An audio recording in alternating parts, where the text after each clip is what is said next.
قرآن مجید میں حضرت خضر علیہ السلام اور موسیٰ علیہ السلام کا ایک واقعہ آتا ہے۔ دونوں پیغمبروں کا ایک بستی سے گزر ہوا، بھوک کی شدت تھی، ان سے کھانا طلب کیا، بستی والوں نے کھانا دینے سے انکار کر دیا۔ آگے گئے تو بستی کی ایک دیوار وہ گرنے لگی تھی، تو حضرت خضر علیہ السلام نے اس کو سیدھا کر دیا۔ بعض فرماتے ہیں کہ گر چکی تھی تو مزدوری کر کے حضرت خضر علیہ السلام نے اس کو سیدھا کر دیا۔ موسیٰ علیہ السلام وہ بھی اللہ کے نبی تھے، تشریعی نبی تھے، کہنے لگے کہ حضرت ایک تو بستی والوں نے ہمیں کھانا نہیں دیا،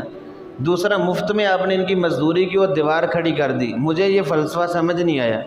آپ کو پیسے لے لینے چاہیے تھے، کوئی مطالبہ کر لیتے، ان سے مفت میں یہ کام کر دیا، کیا وجہ ہے؟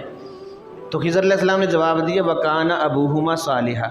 فرمایا کہ یہ دو یتیم بچوں کی دیوار تھی، گھر تھا، اور اس دیوار کے نیچے ان کے باپ نے خزانہ دفن کیا ہوا تھا، اور میں نے اس کی حفاظت اس لیے کہ اگر یہ دیوار گر جاتی، یہ بچے ابھی یتیم ہیں، چھوٹے ہیں، تو یہ بستی والے ایسے لوگ ہیں یہ خزانہ ہڑپ کر جاتے، تو میں نے حفاظت کی ہے۔ فرمایا وَكَانَ أَبُوهُمَا صَالِحًا، ان کا باپ بڑا نیک آدمی تھا، اس کی نیکی کی وجہ سے یہ کام میں نے کیا ہے کہ ان کی دیوار کو سیدھا کر دیا۔ بلکہ یہاں مولانا شبیر احمد عثمانی صاحب رحمۃ اللہ علیہ